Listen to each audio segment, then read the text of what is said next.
오늘 우리가 살아가는 시대를 세상의 끝이 보이는 시대다라고 해서 말세라고 이야기를 합니다.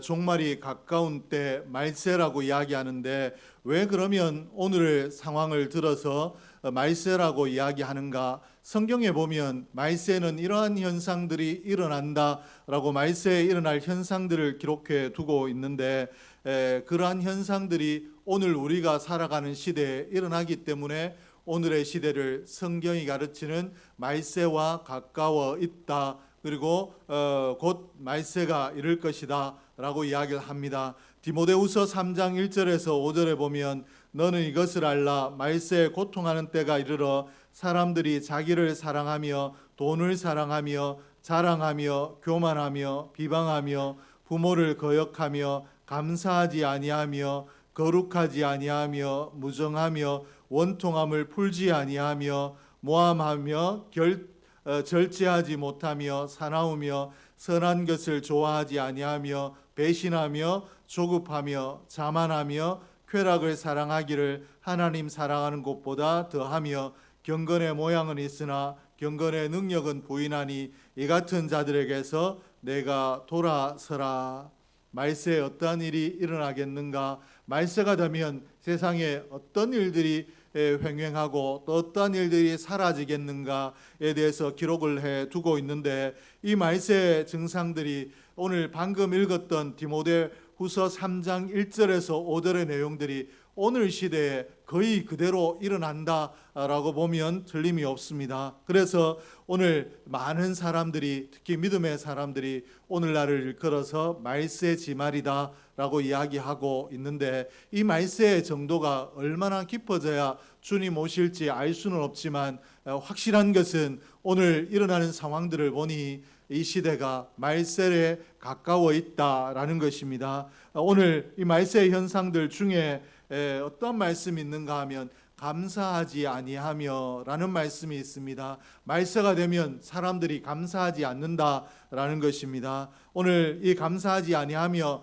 라는 말씀을 나누며 오늘 말세를 살아가고 있는 우리가 오늘 디모데후서에서 이런 말세지말의 행위를 보이는 자들에게서 돌아서라 라고 권면하신 것처럼 오늘 우리는 이 말세지말에 감사하지 않는 일들이 일어날 텐데 우리는 어떻게 이 감사하지 않는 사람에게서 돌아서고 우리는 감사하는 사람이 될 것인가 말씀을 통해서 좀 살피려고 합니다.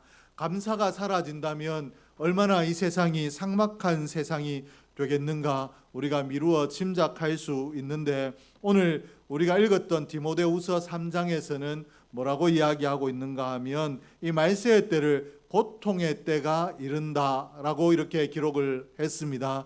말세의 때, 고통의 때라고 이야기했는데 이 고통의 때라는 말은 무서워서 살 수가 없는 때를 이야기합니다. 이 무서워서 살 수 없는 때에 어떤 일이 일어나는가 여러 상황들을 이야기하며 그 중에 하나로 감사하지 아니하며 라고 이야기하고 있는데 감사가 사라진 세상 이 말세의 지말은 어떤 때인가 무서워서 살 수 없는 세상이다 라고 이렇게 소개를 하고 있습니다. 오늘 이 말을 또 바꿔서 생각하면 세상이 오늘 무섭게 돌아가는 것은 우리가 감사를 잊어버렸기 때문에 오늘 말세의 지말을 살아가는 우리에게 감사가 소멸되었기 때문에 우리가 무서운 시대, 두려운 시대를 살고 있다라는 것입니다. 분명히 종말을 향해 가는 말세의 때를 살고 있지만 믿음 안에 있는 우리가 말세 지말의 현상들을 거부하고 하나님의 뜻 안에 살아간다라면 우리는 말세 지말을 살지만 하나님의 은혜로 두려운 세상이 아니라 종말이 다가오면 우리가 누릴 거룩한 영광을 기억하며 오히려 기뻐하는 삶을 살 수 있을 줄로 믿습니다. 오늘 말씀을 살피며 오늘 우리의 시대가 잃어버린 언어 감사를 우리 믿음의 사람들이 되찾는 시간이 되길 원하고 우리의 각자의 심령과 가정과 교회에 이 감사가 넘침으로 감사가 가져다 놓는 복을 누리는 그런 삶으로 우리의 삶이 거듭나고 우리 교회의 삶이 우리 가정의 삶이 회복되기를 주의 이름으로 축복합니다.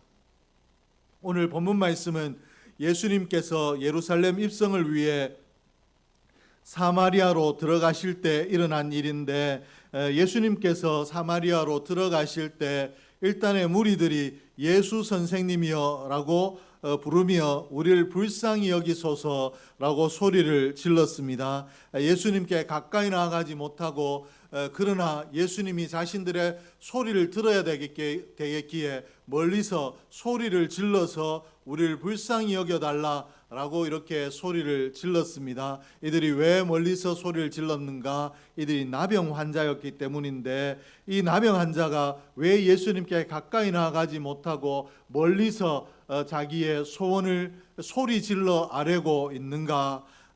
이 병은 당시에 천형으로 여겨졌습니다. 하늘의 저주를 받은 병이라고 여겨졌다라는 것입니다. 그래서 하늘의 버림을 받은 병이기 때문에 죄인이라고 취급을 받았고, 사람들이 모여 사는 성 안에 살지 못하고 성 밖으로 쫓겨나서 그들끼리 무리를 이루어 살 수밖에 없는 그런 비참한 병이 나병이었습니다.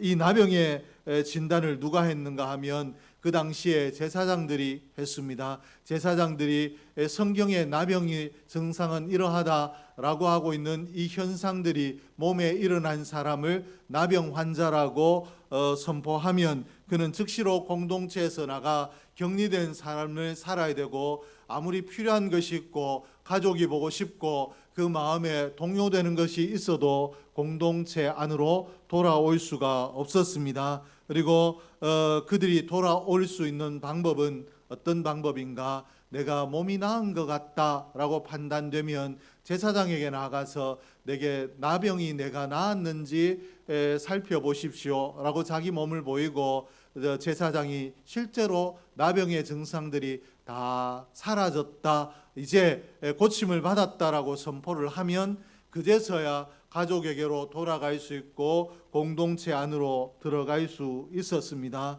오늘 그러하기 때문에 예수님께 이 병자들이 소리를 질러 우리를 불쌍히 여겨달라고, 우리가 가족과 떨어져서 성 밖에서 죄인 취급을 받으며 살아야 되는 우리의 비참한 상황을 좀 불쌍히 여겨달라라고 이렇게 소리 지르는 이들에게 예수님께서 뭐라고 말씀을 하셨는가? 14절에 보면 보시고 이르시되 가서 제사장들에게 너희 몸을 보이라 하셨더니 그들이 가다가 깨끗함을 받은지라. 가다가 이들이 깨끗함을 받았다라고 했는데 이들의 마음이 어떠하겠는가? 여러분 짐작이 되십니까? 말로 다 할 수 없는 감격, 어떻게 표현할 수 없는 복받쳐 오르는 이런 기쁨과 감격을 분명히 가지고 있었을 것이고, 눈에는 주체할 수 없는 눈물이 있었을 것입니다. 그리고 어떤 때보다 더 행복한 행복감을 누리는 시기였을 것인데, 이런 이 고침받은 사람이 몇 명이었는가 하면 10명이었는데 이 10명 중에 9사람과 한 사람의 이 마음에 차오른 기쁨과 눈에서 터져나오는 눈물과 더할 수 없는 행복감을 맛보게 된 고침받은 이 현장에서 이들의 반응이 달랐습니다. 어떻게 달랐는가 하면 9명은 기쁨과 감격을 품고 자신들이 원하는 곳으로 갔지만, 한 명은 예수님께로 그 발걸음을 돌이켜 예수님을 향해 다름질했다라고 이렇게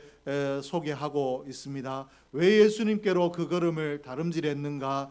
내 인생이 지금까지 죄인으로 또 지금 버림받은 자로 성 밖에 쫓겨나 살아야 되는데, 이제 가정 안으로 돌아갈 수 있게 해주신 예수님의 은혜에 감사하기 위해서 사람답게 더불어 살아갈 수 있는 새 삶을 허락하신, 고침을 허락하신 예수님께 감사를 표하기 위해서 예수님께로 돌아갔습니다. 그런데 이 감사를 9명은, 한 명은 그러했는데 9명은 왜 내가 이렇게 고침 받았는가? 일이 내게 어디에서부터 일이 일어났는가? 내가 오늘 기뻐 어쩔 줄 모르는 이 감정이 어디에서부터 시작이 되었는가를 잊어버리고 이 감사의 자리를 망각했는데 오늘 혹시라도 우리의 모습이 이 9명과 같지 않은가 오늘 말씀을 통해서 점검하고 오늘 우리의 삶이 감사를 잊어버린 삶이 아니라 감사를 회복하고 감사의 표현을 하나님께 드리며 하나님 앞에 영광 돌리는 삶을 살 수 있기를 주의 이름으로 축복합니다. 구체적으로 좀 살펴보면 아홉 사람은 어떤 사람이었는가? 첫째로 믿음은 있었지만 감사가 없는 사람들이었습니다.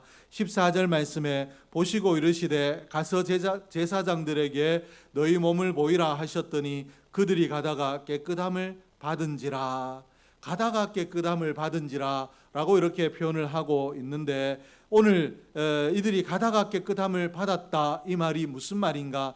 예수님께서 너희가 제사장에게 가라 너희 몸을 보이라 라고 명령하셨을 그때 이들이 아직까지 나병 환자였다라는 것입니다. 그런데도 이들이 예수님께서 너희가 제사장에게 가서 몸을 보이라 라고 했을 때 이들이 제사장에게로 갔다라는 것은 이들이 그저 예수님이 가라고 하시니까 맹목적으로 간 것이 아니라 예수님께서 가라고 제사장에게 보이라고 하셨으면 우리가 고침을 받는다라는 믿음이 이들에게 있었다라는 것입니다. 예수님 말씀에 순종하면 예수님께서 오늘 선포하신 대로 제사장 앞에 섰을 그때에 내 몸이 깨끗함을 입어 이 병에서 자유함을 얻었다라는 선언을 얻게 될 것이다 라는 이 믿음이 이들에게 있었다라는 것입니다. 왜 그런가 하면 이 믿음이 없었다라면 아직 이 몸에 깨끗함을 입지 않은 이때 이들이 선뜻 제사장에게로 갈 수가 없었습니다. 이 나병을 가지고 공동체 안으로 들어오게 되면 이들이 쫓겨나고 또 돌팔매질을 당할 수도 있고 생명을 잃을 수도 있는 그런 위험한 일이기 때문에 예수님께서 제사장에 가라 하실 때 믿음이 없었다면 예수님 고쳐져야 제사장 앞에 갈 것 아닙니까? 먼저 고쳐주십시오. 이 순간에 지금 여기에서 우리를 좀 고쳐주십시오 라고 충분히 할 수 있는데도 이들은 믿음을 가지고 예수님이 가라고 하셨으니 우리를 고칠 것이다 라는 믿음을 가지고 제사장을 향해 나아갔다라는 것입니다. 그런데도 불구하고 이들은 믿음을 가지고 있었는데도 불구하고 이들의 감사는 없더라 라고 이렇게 성경이 기록을 하고 있습니다. 오늘 이 모습이 오늘을 사는 우리의 모습이 아니기를 주의 이름으로 축복합니다. 믿음이 내가 오늘 믿음의 모습이 있다라면 내가 믿음을 가지고 있다라면 그 믿음에 걸맞는 감사도 있기를 주의 이름으로 축복합니다. 오늘 내가 필요에 대해서 내가 필요한 것이 있을 때 주님 주실 줄 믿습니다. 하나님 주실 줄 믿습니다라고 이 믿음을 뜨겁게 불태우는 그 자리에만 있는 것이 아니라 막상 내게 주셨을 때 그때 감사를 잊지 않는 은혜의 사람이 저와 여러분 될 수 있기를 주의 이름으로 축복합니다. 둘째로 이 9사람은 응답은 받았지만 감사가 없는 사람들이었습니다. 9사람이 이 고침 받기 전에 어떤 행위를 했는가, 어떻게 해서 고침 받을 수 있었는가, 예수님께 불쌍히 여겨달라고 소리를 질렀다라고 이렇게 기록을 하고 있습니다. 예수님, 우리를 좀 불쌍히 여겨주십시오라고 소리를 질렀다라는 것은 간절한 소원을 가지고 예수님께 호소했다라는 것인데 이 말을 오늘의 우리의 언어로 바꾸어서 이야기하면 간절한 마음으로 믿음으로 기도했다라는 것입니다. 이렇게 예수님 앞에 믿음으로 호소를 했고 예수님께서 가라라고 제사장에 가서 너희 몸을 보이라 라고 했을 때 가다가 고침을 입었다라는 이 말은 호소하고 난 이후에 예수님께 불쌍히 여겨달라고 호소했더니 예수님이 우리를 고쳐주셨다라는 상황을 체험한 사람인데 이 말을 응답받았다라고 우리가 이해할 수 있습니다. 그러므로 이 사람들은 고침받는 체험을 특별한 아주 그것도 잔잔한 병이 아니라 천형이라고 여겨지는 이 병의 고침을 받은 특별한 기적을 체험한 사람들이고 또 응답받은 사람인데 이들이 이런 특별한 응답을 받고 난 이후에도 하나님 앞에 감사를 잊어버렸더라. 우리의 보통의 오늘 상식적인 생각에서는 특별한 은혜를 입으면 특별한 감사를 할 것이다 라고 생각하는데, 이들은 일이 너무 좋아서 너무 감격해서 어떻게 내게 이런 일이 일어날 수 있는가 감격하고 어쩔 줄 몰라 다름질하는 모습은 보여주고 있지만 감사하는 모습은 잊어버렸다라고 이렇게 성경이 기록하고 있습니다. 17절 말씀에 예수께서 대답하여 이르시되 10사람이 다 깨끗함을 받지 아니하였느냐? 그 9은 어디 있느냐? 주님 앞에 은혜를 입고도 감사하지 못하자 주님께서 이 9의 감사를 찾고 계십니다. 오늘 그러므로 이 말씀을 통해서 우리가 무엇을 할 수 있느냐? 은혜를 입었다라고 복을 받았다라고 해서, 고침을 받았다라고 해서, 문제 가운데서 건짐을 받았다라고 해서 우리가 다 감사하는 것이 아니라는 것입니다. 막막할 때 믿음을 가지고 하나님 아니면 내가 살 길이 없습니다라고 뜨겁게 기도하지만 막상 응답을 받고 난 이후에 감사를 잊어버리는 우리가 연약함을 가지고 있는, 감사에 훈련되지 않는 연약한 인생이라는 것을 오늘 말씀을 통해서 알 수 있는데, 오늘 저와 여러분이 주님께서 9은 어디에 있느냐라고 물으셨을 때 그 9에 나도 포함되어 있지 않는지 돌아보고 늘 감사의 훈련을 하고 작은 일에도 감사하려고 힘쓰고 애씀으로 감사가 일상이 되도록 하는 저와 여러분, 그래서 9은 어디 있느냐라고 책망하시는 책망의 대상이 아니라 한 명, 그 주님 앞에 나온 하나님께서 기뻐하시는 그 한 명이 되기를 주의 이름으로 축복합니다. 셋째는 감사하는 사람을 보면서도 감사하지 않는 사람이었습니다. 14절과 15절에 보니까 보시고 이르시되 가서 제사장들에게 너희 몸을 보이라 하셨더니 그들이 가다가 깨끗함을 받은지라 그 중에 하나가 자기의 나은 것을 보고 큰 소리로 하나님께 영광을 돌리며 돌아와. 이 10사람 모두가 길을 가다가 자신들이 병을 고침받았다라는 것을 깨달았습니다. 문맥상에 보면 이 10사람이 한 사람이 먼저 났고 또 어느 시간이 있다가 이런 것이 아니라 이들이 제사장에게로 가다가 거의 동시에 깨끗함을 입었다라고 알 수 있습니다. 그래서 오늘 이들이 병이 낫게 되었을 때 그들 중에 한 명이 어떻게 했느냐? 병이 낫자 신기해하거나 어떻게 내게 이런 일이 일어나는가 하고 소리를 지르고 감격하는 자리가 아니라 하나님께 소리 질러 영광을 돌렸다라는 것입니다. 하나님 나를 고쳐주셔서 감사합니다라고 하나님께 영광을 올려드리고 있습니다. 그리고는 그 걸음을 자기를 고쳐주신 자기에게 제사장에게 가서 네 몸을 보이라라고 고쳐주시겠다라고 말씀을 선포해 주신 예수님께로 그 걸음을 돌이켜서 다름질했다라고 이렇게 기록을 하고 있습니다. 우리가 보통의 사람들이 내가 이때 어떻게 행동해야 될지 잘 모르고 있다가도 누구 하나가 행동하는 것을 보고 아 저게 옳구나라고 판단이 되면 그때 우리가 어떻게 하느냐?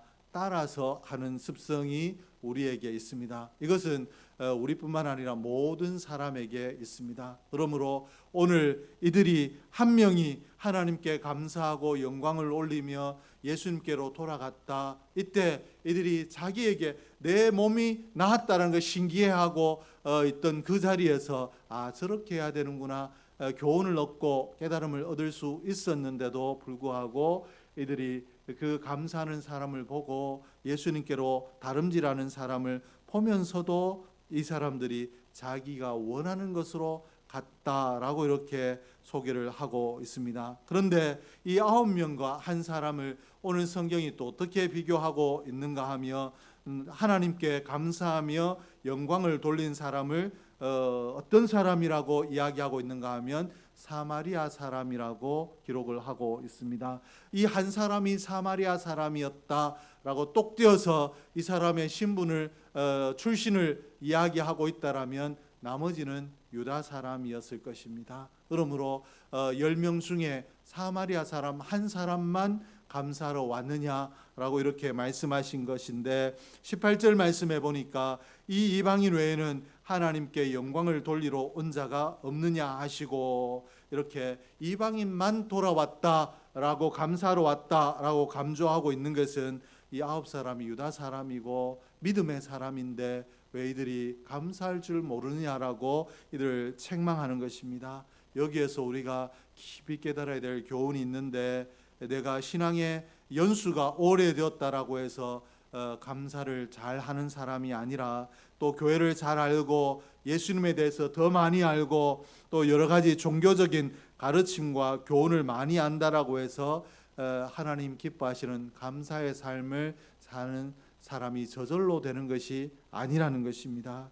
유대인들이 어떤 사람이었습니까? 어려서부터 율법의 교육을 받으며 자란 사람이었고 아침 저녁으로 하나님께 제사 드리는 그런 아주 종교 행위와 또 율법을 철저하게 교육받은 사람들이었고 각종 절기 때마다 하나님께 감사드리는 사람이었습니다. 그런데도 지금 자기가 평소에 감사 제사를 드리던 그 평소의 감사가 아니라 지금까지 경험하지 못했던 특별한 감사의 제목을 얻은 이때에 감사하지 못하고 있다라는 것을 보여주므로 이 감사의 걸림돌이 되는 것은 신앙의 연륜이나 성경의 지식이나 교회 직분이 아니라 우리의 훈련된 모습이다라는 것을 성경이 우리에게 가르쳐주고 있습니다. 나는 감사에 훈련된 자인가? 범사에 하나님 앞에 감사함으로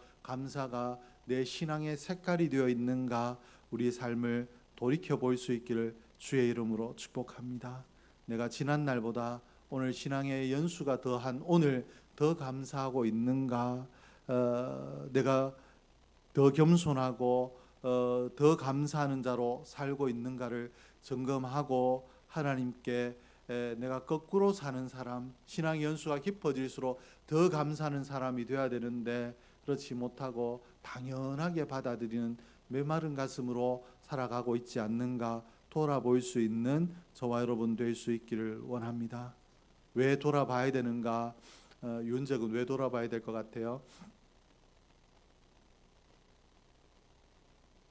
잘 모르겠습니까? 왜 돌아봐야 되는가 하면 감사를 잊어버린 삶이 비극의 삶이기 때문에 그렇습니다. 왜 감사를 잊어버린 삶이 비극의 사람인가? 하나님의 사람이 겪는 가장 안타까운 삶이 감사를 잊어버린 삶인데 왜 그런가 하면 18절 말씀에 이 이방인 외에는 하나님께 영광을 돌리러 온 자가 없느냐 하시고 오늘 예수님께서 뭐라고 하셨는가? 예수님 앞에 나와 감사하는 자에게 하나님께 영광을 돌리는 자라고 말씀을 하고 계십니다. 즉 다시 말해서 예수님께서는 감사가 곧 하나님께 올리는 영광이라고 말씀하고 계시는 것입니다. 오늘 주님께서 말씀하고 계신 대로 감사는 하나님께 드리는 영광인 줄로 믿습니다. 그렇다면 우리가 하나님께 영광을 드러내는 삶이 오늘 하나님 가장 기뻐하는 삶이고 우리가 칭찬받을 수 있는 삶인데 감사를 잊어버렸다라는 것은 하나님의 영광을 드러낼 수 있는 기회를 놓쳤다는 말이기 때문에 오늘 우리의 삶을 통하여 하나님의 영광을 드러낼 기회를 잃어버린 삶을 사는 사람이 감사를 잊어버리고 사는 사람입니다. 그러므로 그 사람의 삶은 불행의 삶이고 안타까운 사람이고 또 비극의 사람이 될 수밖에 없습니다. 하나님 안에 구원받았다는 이름은 가지고 있으나 하나님 영광을 드러내지 못함으로 하나님 앞에 칭찬과 상급을 놓치는 사람, 칭찬받고 상급받을 수 있는 기회가 얼마든지 내 삶에 있는데도 불구하고 그 기회를 스스로 잊어버리는 사람, 놓친 사람이 되기 때문에 그렇습니다. 그러므로 오늘 우리의 삶을 점검하고 감사함으로 하나님 영광 드러내는 저와 여러분이 될 수 있기를 주의 이름으로 축복합니다. 뿐만 아니라 우리 자녀들에게도 감사를 부지런히 가르칠 수 있기를 주의 이름으로 축복합니다. 작은 일에도 감사해라. 너에게 조금만 친절을 베푼 사람에게도 감사를 표시해라. 그리고 그 모든 일이 하나님을 통하여 일어났음을 기억하고 하나님께 감사해라라고 감사를 가르침으로 그 심령에, 자녀들의 심령에 감사가 풍성하게 하시고, 또 우리의 가정이, 우리의 교회가 감사를 함으로 풍성한 심령으로 하나님 영광 드러내는 심령으로, 영광 드러내는 가정으로, 교회로 살아갈 수 있도록 우리의 삶을 고치고 가정을 고치고 교회를 고칠 수 있는 저와 여러분 될 수 있기를 소원합니다. 하나님 영광 받으시고 우리를 그저 버려 두시겠습니까? 감사하면 하나님께서 영광 받으시고 우리의 심령에 더할 수 없는 기쁨과 은혜로 채워 주실 줄로 믿습니다. 기도하겠습니다. 하나님 아버지 감사합니다.